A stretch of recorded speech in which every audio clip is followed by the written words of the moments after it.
So R.H. Whittaker 1969 proposed a 5 kingdom classification. The kingdoms defined by him were named Monera, Protista, Fungi, Plantae, Animalia. जो main criteria था उसकी classification में वो क्या था? Cell structure था, बॉडी ऑर्गेनाइजेशन था. सेल स्ट्रक्चर मतलब वही प्रोकैरियोट्स और यूकैरियोट, और बॉडी ऑर्गेनाइजेशन था, मोड ऑफ न्यूट्रिशन था, रिप्रोडक्शन था, फाइलोजेनेटिक रिलेशनशिप था. देखो यहाँ पर सेल वॉल और न्यूक्लियर मेम्ब्रेन नहीं दिया गया, उसकी जगह यहाँ पर रिप्रोडक्शन और फाइलोजेनेटिक रिलेशनशिप दिया गया है जो टेबल में नहीं दी गए दो. तो यहाँ पर इस पॉइंट को ध्यान रखना, कभी भी स्टेटमेंट आ सकती है इस पर, तो ध्यान रखना. सो table 2.1 gives a comparative account of different characteristics of the 5 kingdom. अब उसके बाद क्या है, 3 डोमेन सिस्टम लेकर आए. कौन? Carl Woese. उसमें 3 मतलब उसने क्या किया, क्योंकि एक मोनेरा में ना सभी बैक्टीरियाज को डाल दिया गया, और बैक्टीरिया बहुत टाइप्स के होते हैं, तो हमें ना हम इतने बैक्टीरियाज को भी ऐसे स्टडी नहीं कर सकते एक किंगडम में लेके.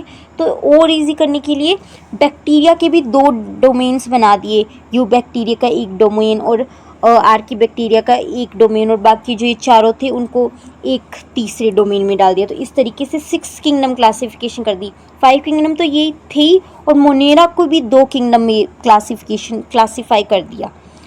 Okay, the 3 domain system has also been proposed that divides the kingdom Monera into 2 domains. Kingdom Monera को 2 डोमेन्स में डिवाइड कर दिया, जिसमें क्या था, आर्किया और यू बैक्टीरिया यही थे. और लीविंग द रिमेन, और जो बाकी अब यूकैरियोटिक किंगडम्स बच गए, प्रोटिस्टा, फंजाई, प्लांटे और एनिमलिया, इनका एक अलग डोमेन बना दिया in the 3rd domain and thereby 6 kingdom classification. और इस तरीके से ये 6 किंगडम क्लासिफिकेशन थी. तो इसका भी मैं आपको एक चार्ट प्रोवाइड करवा दूंगी. You will learn about the system in detail at higher classes. अभी है भी नहीं, बस थोड़ा बहुत इसका आइडिया रखना है. और ये किसने दिया था? कार्ल वुज ने. Let us look at this 5 kingdom classification to understand the issues and consideration that influence the classification system. चलो अब देखते हैं इस 5 kingdom classification को समझने के लिए कि इसमें क्या इश्यूज आए, क्या कंसीडरेशंस रखी गई जो इस क्लासिफिकेशन सिस्टम को इन्फ्लुएंस करता है. मतलब क्या क्या कंसीडर किया हमने, क्या इसके बारे में हम पढ़ेंगे आगे. अर्लियर क्लासिफिकेशन सिस्टम, पहले क्या था, वो 2 किंगडम क्लासिफिकेशन किया था. Bacteria, blue green algae, fungi, mosses, ferns, gymnosperms, angiosperms, इन सबको प्लांट्स में डाल दिया गया. क्यों डाल दिया? अब ये भी स्टेटमेंट आ जाएगी कि ब्लू ग्रीन और एल्गी और बैक्टीरिया को भी प्लांटी में डाल दिया गया था, फंजाई को भी प्लांटी में डाल दिया गया था. हालांकि मोसिस, फर्न्स बाकी की तो अभी भी प्लांट्स में है. क्यों इनको डाल दिया गया? क्योंकि इन सब के पास सेल वॉल थी. बस इस एक कैरेक्टर के आधार पर इन सबको एक किंगडम में घुसेड़ दिया गया. लिखा हुआ है आगे, द कैरेक्टर दैट यूनिफाइड, जो इनको एक साथ लेकर आ रहा था पहले इस होल किंगडम को, was that all the organisms included had a cell wall in their cells. सबके पास सेल वॉल थी, बस इस आधार पर इनको एक किंगडम में डाल दिया गया था. This placed together groups. पर क्या गड़बड़ हो गई कि उन्होंने बस इस क्राइटेरिया को कंसीडर किया, बाकी सब भूल गए. जो इनमें इतना डिफरेंसेस था, जो इतने वाइडली डिफरेंस थे, उनको भी साथ में ला दिया. बस एक कैरेक्टर को ध्यान रखा गया कि सेल वॉल है इनमें. तो ये यहाँ पर दिक्कत थी. This place together groups which widely deferred in other characteristics. It brought together the prokaryotic bacteria. क्या था देखो, बैक्टीरिया क्या था? प्रोकैरियोट. और ब्लू ग्रीन एल्गी, साइनोबैक्टीरिया, ये सब क्या थे? प्रोकैरियोट. लेकिन जबकि दूसरे ग्रुप क्या थे, ऊपर ये वाली जो स्टेटमेंट है जो मैंने हाईलाइट की हुई है, बैक्टीरिया ब्लू ग्रीन प्रोकैरियोट थे, बाकी सब देखो यूकैरियोट थे. तो प्रोकैरियोट और यूकैरियोट को साथ में ले आए ना, तो पहली गड़बड़ ये थी. दूसरी देखो, it also grouped together the unicellular organisms and the multicellular organisms, जैसे कि क्लेमाइडोमोनाज एंड स्पाइरोगाइरा. अब क्लेमाइडोमोनाज हम पढ़ते वैसे एल्गी में है, पर ये अभी मतलब अब जो है पढ़ाई कर, अब ये प्रोटिस्टा में प्लेस्ड है. ध्यान रखना ये पॉइंट कि क्लेमाइडोमोनाज पढ़ते ही भले हम एल्गी में है, पर ये प्रोटिस्टा में प्लेस्ड है. स्पाइरोगाइरा भी एल्गी है, पर इनको मतलब अब अलग कर दिया गया ना, क्लेमाइडोमोनाज को प्रोटिस्टा में कर दिया गया, क्योंकि क्लेमाइडोमोनाज क्या है, यूनिसेलर और स्पाइरोगाइरा क्या है, मल्टी सेलर।